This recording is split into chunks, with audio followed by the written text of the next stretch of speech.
नमस्कार दोस्तों, मैं हूं रामेंद्र सिंह चौहान।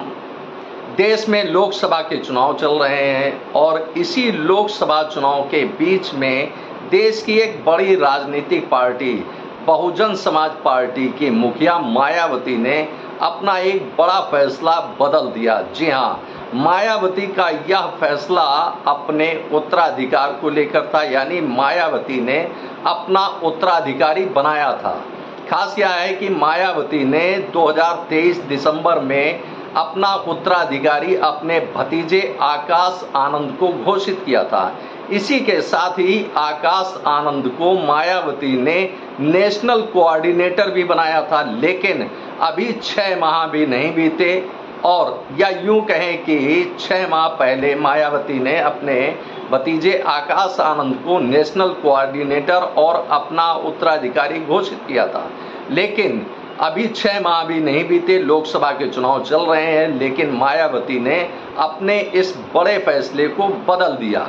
अब आइए जानते हैं कि आखिर मायावती ने ऐसा क्यों किया, इसके पीछे आखिर वजह यानी बड़ी वजह क्या रही जिसकी वजह से मायावती को अपने भतीजे को नेशनल कोऑर्डिनेटर के बड़े पद से हटाना पड़ा। तो आइए समझते हैं और देखते हैं कि आखिर ऐसा क्या हुआ जिसकी वजह से मायावती ने अपना यह बड़ा फैसला बदल दिया। मायावती अब देश की राजनीति में अपनी खास शख्सियत और अपने अंदाज, अपनी रणनीति के लिए अलग जानी जाती है। देश में लोकसभा के चुनाव चल रहे हैं और लोकसभा चुनाव के दौरान बहुजन समाज पार्टी ने उत्तर प्रदेश में अपने प्रत्याशी बड़ी तादाद में उतारे भी हैं और इन प्रत्याशियों के चुनाव प्रचार के लिए कहीं मायावती जा रही हैं तो कहीं उनके भतीजे आकाश आनंद जा रहे थे, जो नेशनल कोऑर्डिनेटर थे। आकाश आनंद ने ताबड़तोड़ रैलियां की अपने प्रत्याशियों के समर्थन में। इन्हीं रैलियों में कुछ ऐसा कह दिया आकाश आनंद ने, यानी अपने भाषण में आकाश आनंद ने कुछ ऐसा कह दिया जिससे ऐसा प्रतीत हुआ मायावती को कि आकाश आनंद जोश में अपना होश खो देते हैं, यानी अपना आपा खो देती है। हालात यह रहे कि सीतापुर में जनसभा के दौरान बहुजन समाज पार्टी के नेशनल कोऑर्डिनेटर रहे आकाश आनंद ने कुछ ऐसा कह दिया सीतापुर में जिससे उनके खिलाफ, यानी आकाश आनंद के खिलाफ उत्तर प्रदेश में एफआईआर दर्ज हो गई। आकाश आनंद ने भारतीय जनता पार्टी की सरकार को आतंक की सरकार संबोधित कर दिया, आतंक की सरकार कह दिया, जिसको लेकर यूपी में उनके खिलाफ एफआईआर दर्ज हो गई। और इतना ही नहीं, आकाश आनंद ने अपनी एक अन्य रैली में यहां तक कह दिया कि मन करता है कि जूते से मारूं। यह विपक्ष के लिए था और खास तौर से जो सत्ता में पक्ष है उसके लिए था। अप्रत्यक्ष रूप से यह कहा गया, एक तरह से देखा जाए तो भारतीय जनता पार्टी ही उसका, यानी बहुजन समाज पार्टी का भारतीय जनता पार्टी ही मुख्य विपक्षी दल है।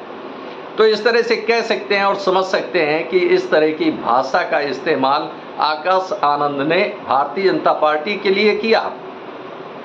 तो अब ऐसे में समझ सकते हैं कि मायावती, यानी जो बहुजन समाज पार्टी की सुप्रीमो है, मुखिया है, राष्ट्रीय अध्यक्ष है मायावती, वह अपने बयानों के लिए और अपने संवेदना के लिए और अपनी सहिष्णुता के लिए, यानी दलित समाज के लिए उनकी अपनी जो संवेदना होती है उसके लिए वह खास तौर से जानी जाती है। इतना ही नहीं, सोशल इंजीनियरिंग तो मायावती की बेहद मशहूर है। सोशल इंजीनियरिंग के लिए ही मायावती खास तौर से जानी जाती है।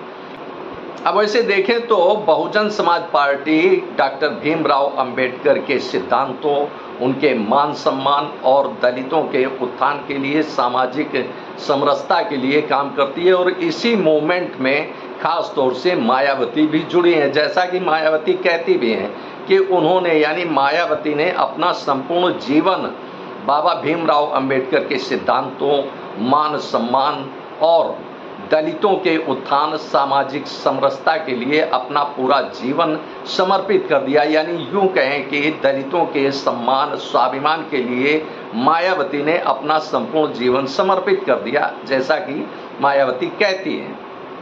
अब मायावती ऐसी शब्दावली और भाषा का इस्तेमाल नहीं करती हैं जिससे बड़ी तादाद में लोग आहत हों, लेकिन यही गलती आकाश आनंद यानी मायावती के भतीजे आकाश आनंद नेशनल कोऑर्डिनेटर जो रहे हैं, आकाश आनंद, उन्होंने अपनी जनसभाओं के दौरान कुछ ऐसी गलतियां कर दी जिससे मायावती न केवल क्षुब्ध हुई बल्कि आहत हुई और मायावती ने एक बड़ा फैसला अपना ले लिया कि अब नेशनल कोऑर्डिनेटर पद पर उनके भतीजे यानी आकाश आनंद नहीं रहेंगे। और इतना ही नहीं, उत्तराधिकारी भी उन्होंने आकाश आनंद को जो घोषणा की थी कि आकाश आनंद उनके उत्तराधिकारी हैं, उससे भी यानी उत्तराधिकारी के पद से भी आकाश आनंद को मायावती ने हटा दिया। तो इस तरह से देखें तो मायावती ने एक साथ दो बड़े फैसले लिए हैं। एक तो नेशनल कोऑर्डिनेटर पद से आकाश आनंद को हटा दिया, तो वहीं उत्तराधिकारी जो घोषित किया था उससे भी आकाश आनंद को अलग कर दिया, यानी उत्तराधिकारी भी अब आकाश आनंद मायावती के उत्तराधिकारी भी नहीं रहे। हालांकि बहुजन समाज पार्टी की मुखिया मायावती ने साफ तौर पर कहा है कि अभी आकाश आनंद अपरिपक्व हैं, यानी राजनीति के लिए वह पूरी तरह से परिपक्व नहीं है, लिहाजा दोनों पदों से फिलहाल अभी मायावती ने अपने भतीजे आकाश आनंद को हटा दिया है। तो यह एक बड़ा कारण रहा आकाश आनंद को नेशनल कोऑर्डिनेटर पद से हटाए जाने के लिए, और दूसरा उत्तराधिकार भी मायावती ने आकाश आनंद से छीन लिया। तो इस तरह से देख सकते हैं, समझ सकते हैं कि मायावती ने लोकसभा चुनाव के बीच में अपना यह बड़ा फैसला न केवल बदला बल्कि उत्तराधिकार और नेशनल कोऑर्डिनेटर पद पर जो स्थितियां थी उसे पूर्व की स्थितियां में मायावती ले आई, यानी आकाश आनंद को नेशनल कोऑर्डिनेटर पद से हटाया और उत्तराधिकार से भी उनको अलग कर दिया। मायावती के इसी फैसले के साथ ही आकाश आनंद के यूपी में लगे सभी दौरे भी निरस्त कर दिए, यानी जो जनसभाएं, जो प्रोग्राम, जो कार्यक्रम आकाश आनंद के यूपी में लगे थे उनको भी निरस्त कर दिया गया है। अब खास यह है कि मायावती युवा चेहरा देखकर अपने भतीजे आकाश आनंद को राजनीति में लाई थी, लेकिन आकाश आनंद भले ही विदेश में पढ़े लिखे हों लेकिन जोश में होश खो बैठे, यानी आपा खो बैठे, जिससे उनको यानी आकाश आनंद को नेशनल कोऑर्डिनेटर से लेकर उत्तराधिकार का भी अपना सब कुछ खोना पड़ा। अब इस तरह का फैसला लोकसभा चुनाव के बीच में लेना अपने आप में बड़ी बात है, लेकिन मायावती यह भांप चुकी थी, देख चुकी थी और समझ रही थी कि आकाश आनंद के कारण उत्तर प्रदेश में बहुजन समाज पार्टी को बड़ा नुकसान हो सकता है। लिहाजा मायावती ने एक बड़ा फैसला लिया जिसके तहत मायावती ने आकाश आनंद को नेशनल कोऑर्डिनेटर पद से तो हटाया ही, साथ ही उत्तराधिकार का जो अपना बड़ा फैसला था वह भी मायावती ने वापस ले लिया। आपने इस वीडियो को देखा, आपको यह वीडियो कैसा लगा कमेंट बॉक्स में हमें अवश्य बताएं। वीडियो को शेयर करें। यदि आप हमारे चैनल पर नए हैं तो हमारे चैनल को सब्सक्राइब करें जिससे हमारे आने वाले वीडियो, आने वाले नोटिफिकेशन आपको मिल सके। दोस्तों, वीडियो को लाइक करना ना भूलें। आप लाइक करते हैं तो हमारा प्रोत्साहन होता है, हमारा मोटिवेशन होता है। आपने वीडियो को देखा, आपका बहुत बहुत धन्यवाद। Thank you. जय हिंद, जय भारत।